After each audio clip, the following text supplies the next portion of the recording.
Hey, everybody, welcome back to a special Bucks Beat podcast as we get ready for clean, old-fashioned hate. Here we are, getting ready for another big rivalry showdown. And this year is going to be extra special.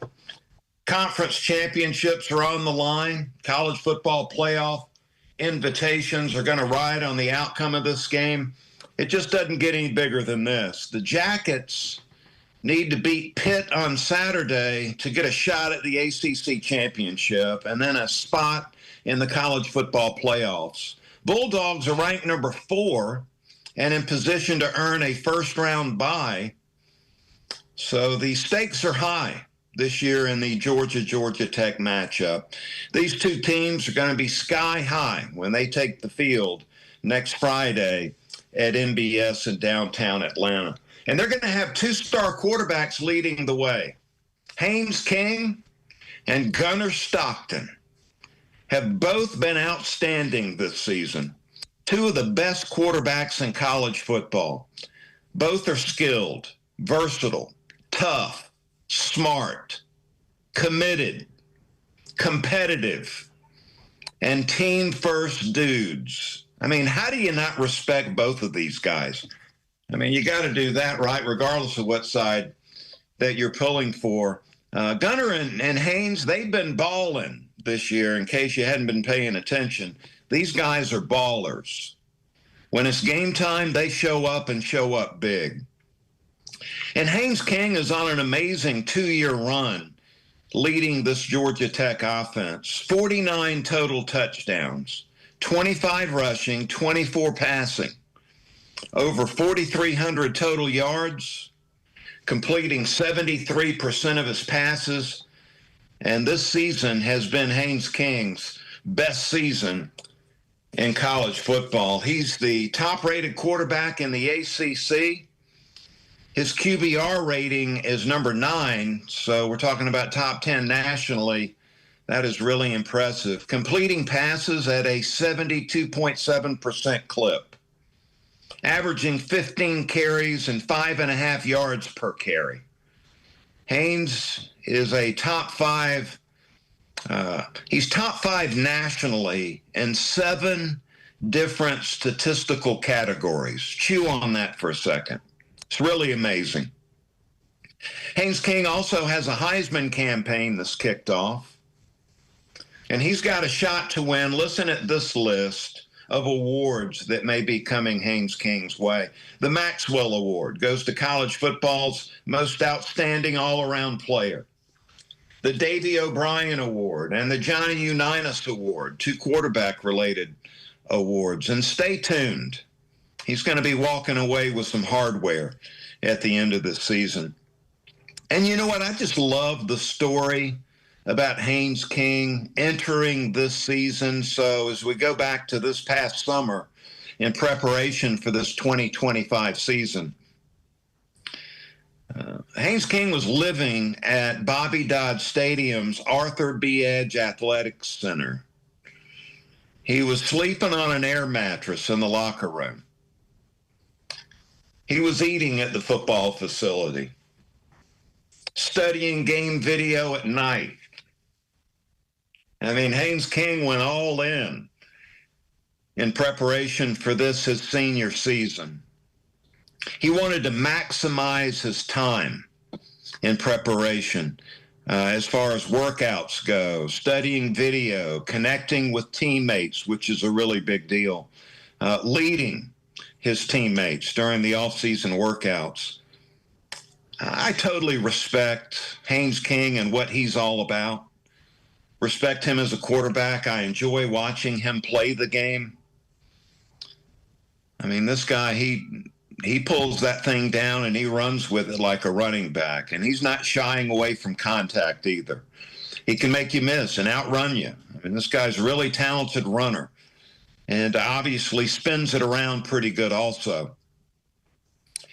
He's a Georgia Tech Hall of Famer. Go ahead and punch the ticket for being in the Georgia Tech Hall of Fame, based on really what happened last year in clean old-fashioned hate in Athens, as Haynes King had a very memorable performance 8 overtime battle against the Bulldogs. He was 26 of 36 for 300 plus and 2 touchdowns. Ran it 24 times for over 100 yards and 3 touchdowns in a epic 42-44 loss. That really cemented his legacy, in my opinion, as a winner, a difference maker, a captain. And he's got an opportunity to really highlight this special career he's had at Tech with the ending to this upcoming season. Beat Georgia, win the ACC, take Georgia Tech to the college football playoffs. Haynes King is amazing. And so is Georgia quarterback Gunnar Stockton. Similar skill set, outstanding all-around football player. Gunnar Stockton right now is the SEC's top-rated quarterback, completing 70.7% of his passes, 19 touchdown passes, only 3 interceptions. Gunnar Stockton has had a major impact on the Bulldogs' running game, scrambling, avoiding sacks, quarterback design runs, short yardage situations, red zone goal line situations, 4.2 yards per carry and 8 touchdowns. Even took a knee on the 1-yard line when the victory was in hand.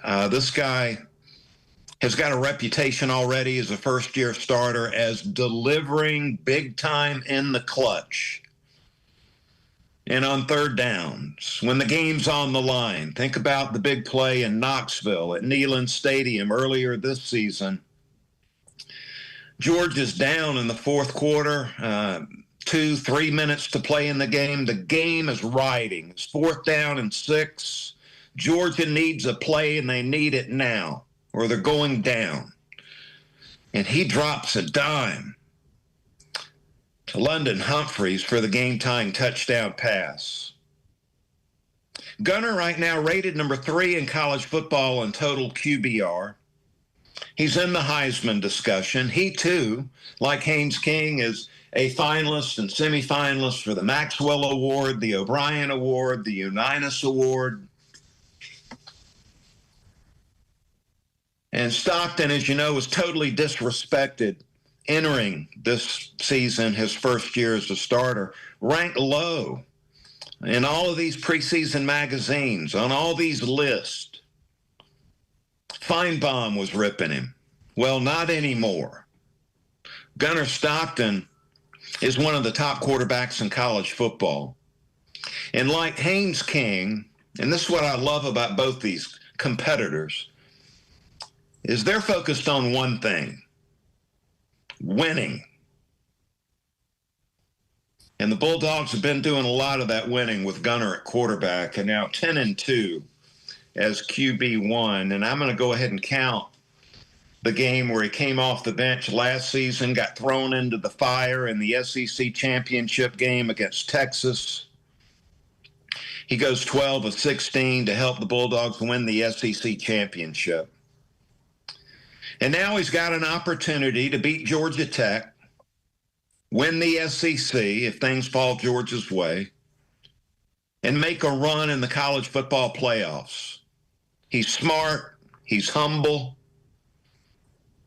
And just love these storylines about Gunnar off the field. Also, love the one about him driving his grandpa's 1984 F-150 truck with no air conditioning. Just love that story. His dad fixed it up. Means something to Gunnar, driving his grandfather's truck around.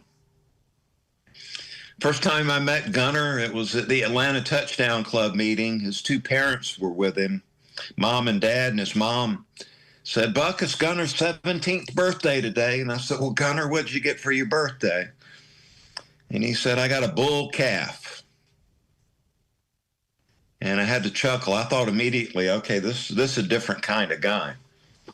Small town guy, thriving, playing big time college football. And this rivalry, as you know, called clean old-fashioned hate, dates back to 1893. It's been intense from day one. They've been rivals from day one, with a history of bad blood and animosity. But this year, the rivalry will feature two great quarterbacks. And I just had to go back and do a little research on clean old-fashioned hate as it relates to the quarterback position. Just knowing there were some epic quarterback matchups in this Tech-Georgia rivalry. And sure enough, I remembered a lot of them. I don't remember, but I now have become educated in the mid-'60s. We're talking about 1965, 1966, 1967. Bulldogs, very proud of their quarterback, Kirby Moore. The Yellow Jackets had the legendary Kim King, the old left-hander, the young left-hander, they were calling him. Kim King against Kirby Moore. 3 years in a row, epic. I do remember Andy Johnson, the Bulldog quarterback in 1971, and one of my favorite Bulldogs. Really miss seeing Andy Johnson. Andy, the quarterback for the Dogs, and the Tech quarterback, Eddie McShann. That was a great matchup. Eric Zier and Sean Jones. Sean Jones leading Georgia Tech to a national championship. Eric Zier, legendary four-year starter for the Bulldogs. They matched up in 1991 and 92. Quincy Carter and Joe Hamilton was a premier matchup in this rivalry. That was in 98 and 99. Quincy putting up some big numbers for Jim Donnan, going on to be the quarterback for the Dallas Cowboys. Joe Hamilton, a college football Hall of Famer, former colleague. That was a great matchup of quarterbacks for 2 years. David Green and George Godsey come to mind as we saw the Bulldogs and Jackets play in 2000 and 2001. Matt Stafford in 2008 faced off and matched up against Georgia Tech quarterback Josh Nesbitt, who just went in the Georgia High School Football Hall of Fame. Nesbitt, an awesome player. Stafford going on to greatness in the National Football League. Just some of the great quarterback matchups. We're going to add another one this year. Go ahead and add Haynes King and Gunnar Stockton to the list. These are two quarterbacks, Haynes King and Gunnar Stockton, that both programs can be proud of. Might be the best quarterback matchup in this rivalry. So I want to encourage you to enjoy it, regardless of whether you're pulling for the Bulldogs or Jackets. Admire these two quarterbacks that are going to match up in the 2025 edition of Clean Old-Fashioned Hate. These two young men are truly special, and I can't wait to see it. Bulldogs number just coming down, 12.5-point favorite over the Jackets next week. We'll do a deep dive into this big-time rivalry coming up next week. It's going to do it for this episode. We'll talk to you again next week.